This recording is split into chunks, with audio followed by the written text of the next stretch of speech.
first thing Emily says to me when I walk into the house, no warm greeting, no slight smile, not even a fake polite hello, is, "I want a divorce."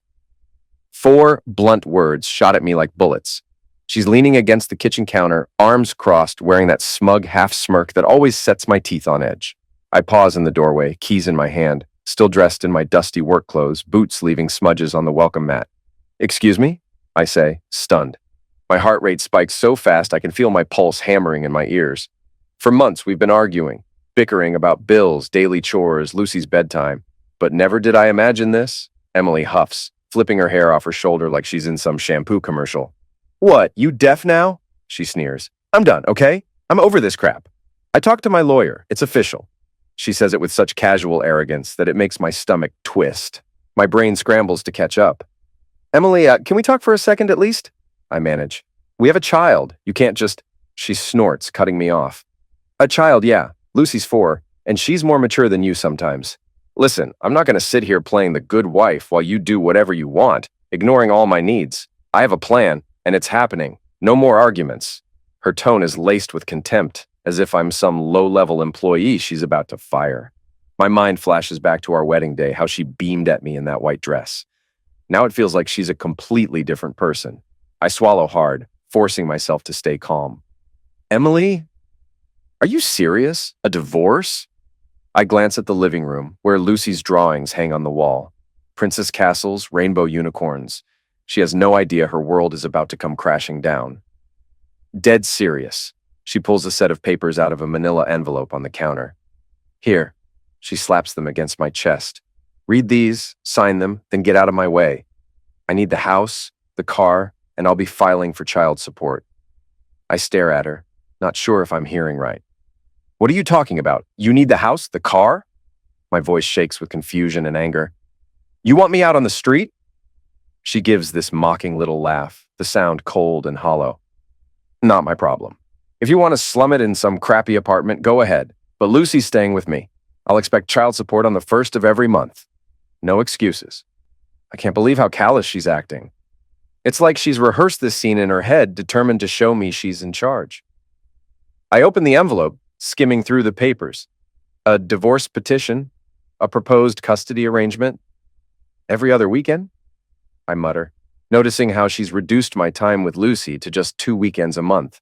"Emily, that's ridiculous. Lucy and I—" She fixes me with a glare that sends a chill down my spine. "Lucy and you, what? You're never around anyway. Always working late, always complaining you're tired. You think you're father of the year or something?" She leans forward, her voice dropping to a scornful hush. "I'm done catering to your schedule. Lucy's my daughter, and if you can't keep up, that's on you." Before I can protest, she rolls her eyes and mutters, "God, you always act so shocked. Look, sign or don't sign, the court's going to side with me anyway. I've got a good lawyer, a job, and I'm the primary caregiver." She lifts her chin, smirking. "What do you have, besides some overinflated ego?" I grit my teeth, trying not to snap. "We've been married for 5 years, together for 7. I've provided for us. I pay the bills, the mortgage, Lucy's daycare, groceries, everything." She snickers, tossing her hair again. "How sweet. You want a medal for doing what you're supposed to do? Don't make me laugh, okay? Just shut up and sign." I glance at the documents, my vision blurring with anger and disbelief. I can't give in to her demands. "I'm not signing anything right now," I say, my voice cracking. "I need to talk to my own lawyer first." Emily heaves a dramatic sigh, clapping her hands slowly in mock applause. "Wow, big man, gonna lawyer up. Good luck affording one." She points a manicured finger at my chest. "This is happening. I'm done with your lazy ass. And Lucy, she's staying with me. You can get her every other weekend, maybe." My ears ring with the sheer cruelty of her tone. I snap the folder shut. "Fine," I say, stepping away before I lose my composure. "I'll call an attorney. I'll fight you on custody." She arches an eyebrow, lips curling. "Fight all you want, honey. You'll just end up embarrassing yourself." Then she pivots, marches down the hallway, and slams the bedroom door. It's like she can't stand the sight of me for another second. I'm left standing in the living room, trembling. Lucy's door is cracked open, her stuffed animals visible on the rug. My sweet little girl has no clue her mother and I are on the brink of a nuclear meltdown. All I can think is, where did this come from? Sure, things have been rough, but we have a daughter. Doesn't that mean something? I blow out a shaky breath, slip the papers into the envelope, and place it on the coffee table. I need help. Somebody. Anybody. My mind scrambles for a plan, but the only thing I know is that I can't let Emily walk all over me, not when Lucy's future is at stake. A few days later, I'm on the phone with a lawyer named Tim, recommended by a coworker. We set up a consultation. Meanwhile, Emily is in full queen of the castle mode at home, ignoring me unless it's to deliver some scathing remark. She's packed half my stuff into boxes, stacking them in the garage as if I've already moved out. The tension is thick enough to choke me. That Friday, Lucy returns from daycare and Emily announces she's going out with friends. "Don't let her stay up all night," she snaps, glaring at me from across the living room. "I'm not picking up your slack if she's grumpy tomorrow." My jaw tightens. "I know how to take care of my own daughter," I say. "I've been doing it for 4 years." She lets out a mockingly sweet laugh, like she's talking to a dim-witted child. "Oh sure, you're such a star dad. That's why you're never around, right? Whatever." She grabs her purse and heads out the door with a dismissive wave. I slump onto the couch, rubbing my temples. Lucy plays at my feet, humming some tune from a cartoon. I want to protect her from all this chaos, but I can't hide the fact that Emily's basically ripping us apart. The next morning, I meet with Tim in his cramped downtown office. He's a wiry man in a slightly wrinkled suit, but his handshake is firm. "Divorce, child support, custody," he says, tapping his pen on a yellow notepad. "Happens all the time." I swallow. Emily's demanding everything. The house, the car, and basically wants me to pay monthly child support even though I already pay for most expenses. She's acting like I contribute nothing. Tim shrugs. Happens a lot, unfortunately. The spouse who has primary custody usually aims to get the house, especially if the court believes that's what's best for the child's stability. As for child support, you're on the hook if you're the father, no matter what you paid before. It's a legal formula, not based on your personal history of covering bills. My gut churns. She also wants to limit me to every other weekend with Lucy, I say, voice tight. Tim adjusts his glasses, scribbling notes. "Standard arrangement, I'm afraid, but we can fight for more time if you have a strong case. Judges sometimes grant 50 custody if you can prove you're an equally capable parent." "She's turned so hostile," I murmur, acting like I'm the enemy. "I never saw this coming." Tim folds his hands, giving me a sympathetic nod. "Divorce can bring out the worst in people. The key is to keep your emotions in check, gather your financial documents, and let me handle the legal side. Don't get sucked into her mind games." I nod, though I feel nauseous. We talk specifics about the house, the mortgage, our finances. Tim outlines the next steps. We'll file a response to her petition. Fight for shared custody? But be prepared, it's going to be costly and draining. Stepping out of Tim's office, I feel a pang of dread. Emily's arrogance, the venom in her voice, the mocking taunts. This is just the start of a legal war. And Lucy's caught in the middle. Sure enough, over the following weeks, Emily does everything in her power to make me miserable.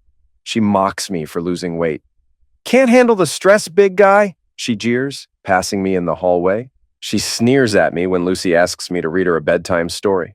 "Oh, look who finally has time to tuck his kid in," she says, arms folded. I've taken to sleeping on an inflatable mattress in the makeshift office. Every day feels like a punishment. Yet, ironically, Emily hasn't forced me out of the house completely. I think part of her enjoys lording her power over me, like she wants to watch me squirm before she finally shows me the door. One evening, Lucy's in bed, and Emily corners me in the kitchen. "Hey," she says in a low voice, "when are you moving out? I'm sick of seeing your face." My hands clench at my sides. I'm not moving out until the lawyers settle everything. I have every right to be here. She scoffs.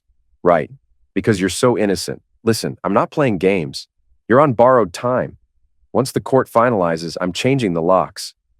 "That's not how it works," I say through gritted teeth. "You can't just change the locks if—" She throws her head back, letting out a harsh laugh. "I can do what I want, and trust me, the judge won't bat an eye. God, you think you're so smart. You're pathetic." "Emily," I say, trying to keep calm. "This is our family's home." "Lucy's home. Don't you care about stability for her?" Her stare hardens. "I care about not living with you. And Lucy's better off watching me be strong than watching you whine about how unfair life is." Boo-hoo. It's like talking to a brick wall. Her hostility is relentless, each word sharpened to cut me deeper. I swallow my anger and walk away. As if the tension at home isn't enough, my job is also on the line. The constant stress, the arguments, taking time off for court appointments, it all piles up. My boss, Mr. Grant, pulls me aside one day and says, "Your performance is slipping, man. What's the story?" I'm in the middle of a nasty divorce, I admit, rubbing the back of my neck. Custody battles, the works. I'm trying to keep it together. He shakes his head. "I get that you're going through it, but we have a business to run. Clients are complaining about deadlines. You got to step it up or we'll have to let you go." Inside, I'm panicking. 15 years on this job, and suddenly it's on shaky ground because of everything going on at home. I force a smile. "I understand. I'll get back on track."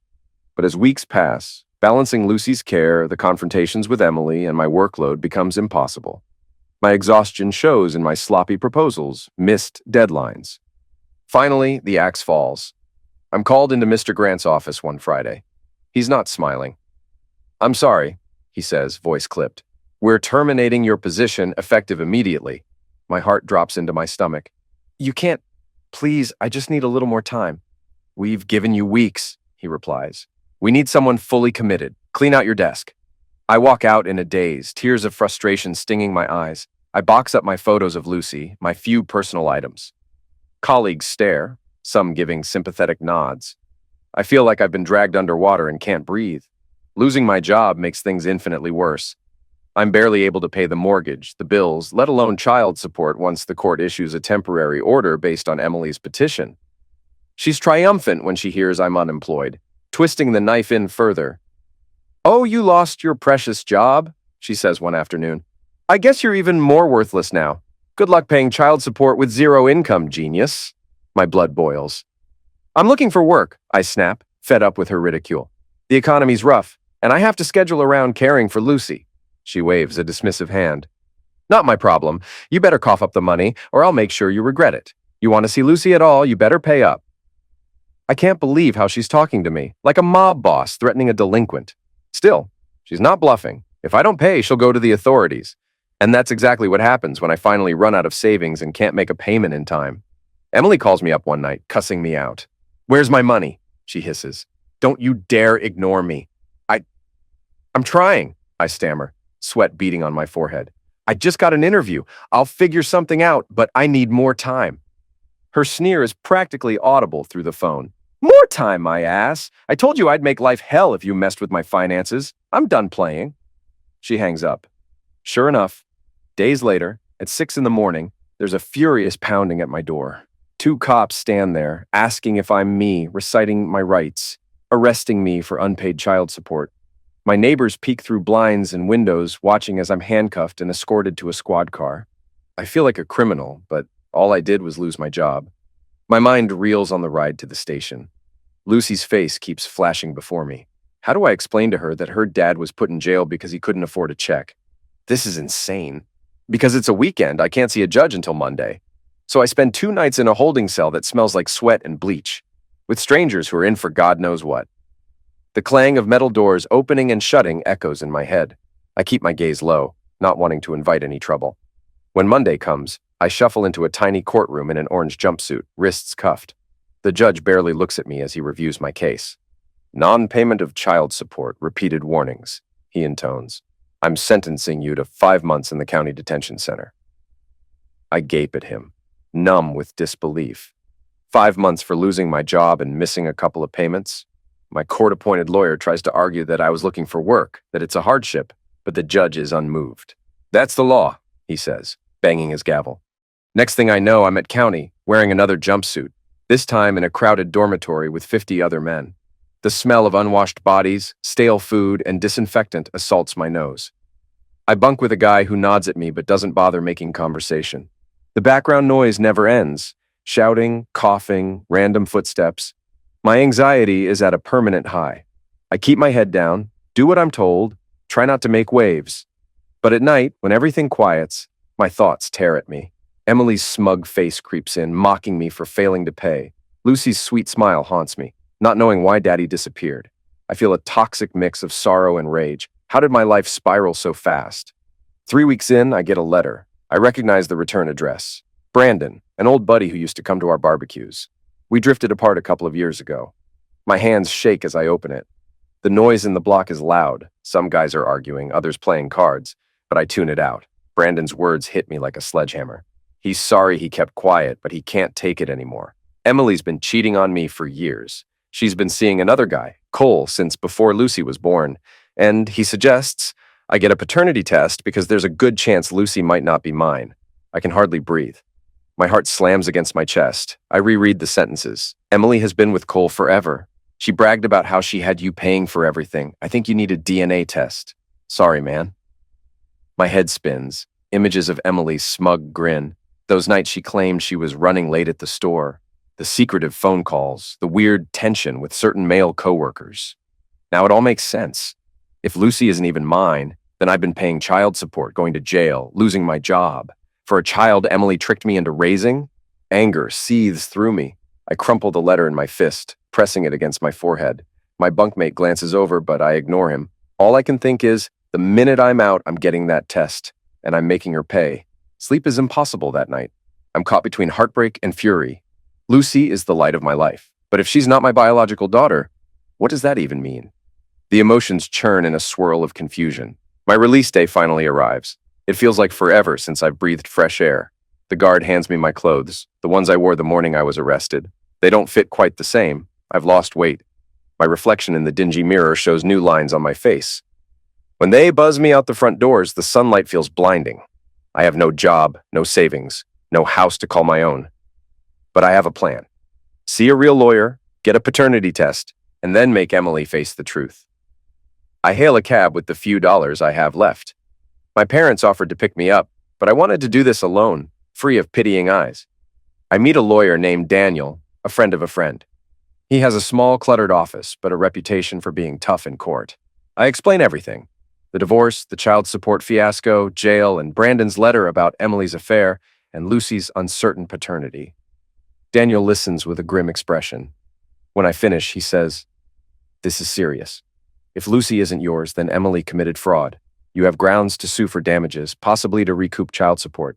You can also request a court-ordered paternity test immediately." I nod, my throat tight. Let's do it. I need to know the truth. This can't go on. Daniel taps his pen on the desk. Brace yourself. It might be messy. Emily won't go down quietly. She might stall or challenge the test. But we'll push for a judge's order. When the day comes for the paternity test, I find myself in a clinical office building. The walls painted a dull beige. Emily arrives with Lucy, looking haughty as ever. She's wearing designer sunglasses perched on her head, lips curved in a sneer. As soon as Lucy sees me, her face lights up.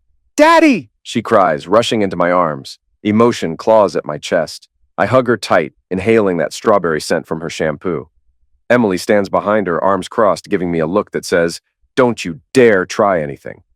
The nurse calls us in. Lucy is oblivious, giggling when the nurse swabs her cheek. I hold Lucy's hand, trying not to crumble inside. Then the nurse swabs me. Emily refuses to meet my eyes. Afterward, in the hallway, Emily corners me. "What, you think you're clever?" she hisses under her breath. "Dragging us here for a stupid test? You're wasting your time." I clench my jaw. If Lucy's mine, then I have every right to be in her life. If she isn't, then I deserve to know. It's that simple. Her lip curls. "You're such a pathetic loser. Even if the test says what you want, you can't afford the child support anyway. And if the test doesn't go your way, well, guess you made a fool of yourself for nothing." I inhale slowly, reminding myself not to cause a scene. Lucy tugs on my arm, looking confused. Emily snatches Lucy's hand and mutters, "Come on, baby, let's go," as if I'm some stranger. I stand there watching them leave, my heart heavy. 2 agonizing weeks crawl by as I wait for the test results. I sleep on a friend's couch, scanning job listings by day, tossing and turning by night. My phone rings nonstop with unknown callers. Bill collectors, maybe. I ignore them. My only focus is that letter confirming Lucy's paternity. When it comes, I sit on my friend's back step and carefully open the envelope. The clinical language stares back at me. 0.0% probability of paternity. Lucy isn't mine. The world blurs. I reread it, praying there's a mistake, but the science doesn't lie. I slump against the step, tears threatening to fall. I think of Lucy's big eyes, her giggle, how she'd say "daddy" with such pure happiness. She's not my blood. Emily played me for a fool. Brandon was right. Once the initial shock wears off, a dark anger rises in me. Emily knew. She used me for years, made me pay every bill, locked me out of Lucy's life, then threw me in jail when I couldn't keep up. And Lucy, she's the real victim here, an innocent child stuck in a web of lies. I grab my phone, call Daniel. My voice trembles. She's not mine. I want to go after Emily for fraud, emotional distress, everything. She can't get away with this. He's calm but resolute. I understand. We'll file immediately. You're entitled to reimbursement, and we can push for criminal charges depending on the state laws. Let's meet tomorrow. I hang up, exhaling a shaky breath. This is war. Emily humiliated me, cost me my job, my freedom. Now I'll see that justice is served. Court day arrives, and my stomach churns with nerves. I'm at the plaintiff's table with Daniel, who flips through a folder of evidence, the paternity test, copies of child support checks, statements from Brandon about Emily's long affair. Emily sits across from us, her lawyer at her side. She looks anxious, but still defiant, her chin tilted up, eyes cold. The judge, an older woman with sharp features, calls us to order. Daniel presents our case methodically, explaining how Emily defrauded me into believing I was Lucy's father, how I supported her financially for years, even going to jail for missed payments. Emily's lawyer tries to defend her, saying she was unsure about Lucy's paternity, that she acted in good faith. Emily puts on a fake, remorseful face, but it doesn't match the sneer flickering at the corners of her mouth. She glances at me with contempt, like I'm an insect she wants to crush. Then Daniel calls Brandon as a witness. He testifies about how Emily bragged to him at a party, letting slip she was sleeping with Cole while passing Lucy off as mine for financial gain. Emily tries to interject, hissing, "He's lying! He's always had it out for me!" But the judge warns her to remain silent. When the paternity test is entered into evidence, Emily's facade cracks. She shifts uncomfortably, shooting me a venomous glare. I can almost see the gears turning in her head, looking for a way to slither out of this. Finally, the judge speaks, gaze pinned on Emily. Based on the documentation and testimony, it appears you knowingly deceived Mr. Davis regarding paternity. You demanded child support from him under false pretenses, resulting in his incarceration for non-payment. This is fraud. Emily pales, her bravado faltering. I feel my heart pounding with a mix of relief and righteous anger. The judge continues. You will be responsible for reimbursing all child support paid. Additionally, given the severity of your deception, the court will refer this matter for criminal charges. I see clear grounds for fraud. Her lawyer tries to protest. Your Honor, this is an extreme measure. The judge cuts him off. It is an extreme betrayal. Mr. Davis lost his job, his freedom, and his reputation. The child in question, Lucy, is also a victim of Miss Davis's actions. We must ensure justice. Emily's face goes slack, then twists in rage. She points at me, practically spitting. This is all your fault. You couldn't just accept that Lucy needed support. You're a worthless... The judge slams her gavel. Miss Davis, control yourself. Another outburst, and I'll hold you in contempt. The bailiff steps forward as Emily rants under her breath. This is bullshit, glaring daggers at me. My pulse races, but inside I feel a surge of vindication. Finally, she's exposed. The judge then addresses custody of Lucy. Given that Emily is facing criminal charges, Cole is Lucy's biological father and apparently has never stepped up. The judge grants me temporary custody based on the argument that I've been Lucy's primary paternal figure. I'm stunned and conflicted. Lucy isn't biologically mine, but she knows me as daddy. Emily is ordered to serve 3 years for fraud. The bailiff leads her away, handcuffs jingling. She's trembling with fury, spitting curses as she passes me. You'll regret this, she yells, eyes flashing. Mark my words, you'll regret it. I stand there, watching the mother of the child I raised get taken away. My heart feels heavy. I should be relieved, but a wave of sadness washes over me. Lucy's life will never be the same. After the hearing, Daniel puts a hand on my shoulder. You did it. Justice was served. I nod, numb. We step out into the bright sunlight. Cameras aren't flashing or anything. This isn't a high-profile case, but it feels dramatic enough for me. My entire world has flipped. Lucy's been staying with my parents while all this unfolded. I head over to pick her up. She's in the backyard, blowing bubbles. The moment she sees me, her face lights up. Daddy! She squeals, running into my arms. Tears prick my eyes. Even though I now know she isn't biologically mine, it doesn't change how I feel. I hold her close. Hey, kiddo, I say softly. How are you? She looks up at me with that innocent smile. Grandma said we can make cookies. Will you help? I force a grin. Sure thing. Inside, my mother watches us from the kitchen window. She knows the results of the test. She knows about Emily's sentencing, but she also sees how Lucy still clings to me. Later that night, After Lucy's asleep, Mom pulls me aside. "What's your plan?" she asks gently. I press a hand to my forehead. "I'm not sure," I admit. "Legally, I have custody for now. Cole doesn't want to be involved, apparently. I can't just abandon Lucy. She's 4, and I'm the only dad she's ever known." Mom nods, eyes glistening. "You love her, that's clear. Biology isn't everything." I sigh, the weight of it pressing on me. I'm going to do my best, but how do I explain this to her one day? That Emily lied? That I'm not her father by blood? Mom rubs my shoulder. "One step at a time. For now, just be the dad you've always been. The future will sort itself out." So I move forward. I focus on Lucy's daily routine. Preschool drop-offs, story time, chicken nuggets for dinner. My parents help with bills until I can find steady employment. Emily's in prison, and though a small part of me feels satisfaction that she's finally held accountable, another part aches for Lucy. She's lost her mom in the ugliest way. Legally, I'm the caretaker. Lucy's real father, Cole, is court-ordered to pay minimal child support, but he doesn't seem interested in raising her. I get an occasional check, a fraction of what I once paid Emily, ironically enough. But Lucy is my priority, so I do my best with what I have. Weeks become months. I land a new job at a smaller firm, thanks to an old colleague who vouches for me. It's not the same salary, but it's a start. Lucy adapts surprisingly well. She misses her mom sometimes, asking when she's coming home. I do my best to explain that Mommy can't be with us right now. She's too young to grasp the truth. One evening, as I'm tucking her into bed, she looks up and whispers, "Daddy, do you love me?" Her question punches me in the chest. "More than anything in the world, Lucy," I say, stroking her hair. She nods, satisfied, and drifts off to sleep. Tears slip down my cheeks because I realize, in that moment, none of the DNA drama matters to me. She's my girl. I'm her dad. I'd walk through fire for her. Months later, I'm summoned to a follow-up hearing about Lucy's custody. Emily's locked up, but she filed some motion claiming she wants Lucy back once she's released, insisting she was wrongly convicted. My lawyer believes it's a Hail Mary attempt to shift blame. Still, I'm on edge. Court day arrives, and Emily appears via video conference from prison. She looks disheveled, but there's still a trace of that old arrogance in her sneer. When the judge asks her to speak, she launches into a tirade, claiming I set her up, that Brandon lied, that the test was tampered with. Daniel calmly presents evidence that has already been validated.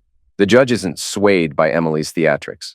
She affirms my custody, stating Emily won't have any parental rights until she completes her sentence and shows proof of rehabilitation. Emily stares at me through the screen, her eyes filled with hatred. "You're gonna pay for this!" she spits. I don't respond. The bailiff cuts the connection. I walk out, my heart pounding but also relieved. Lucy is safe from her mother's manipulation for now. I feel no triumph, just a weary acceptance that this is how life is going to be.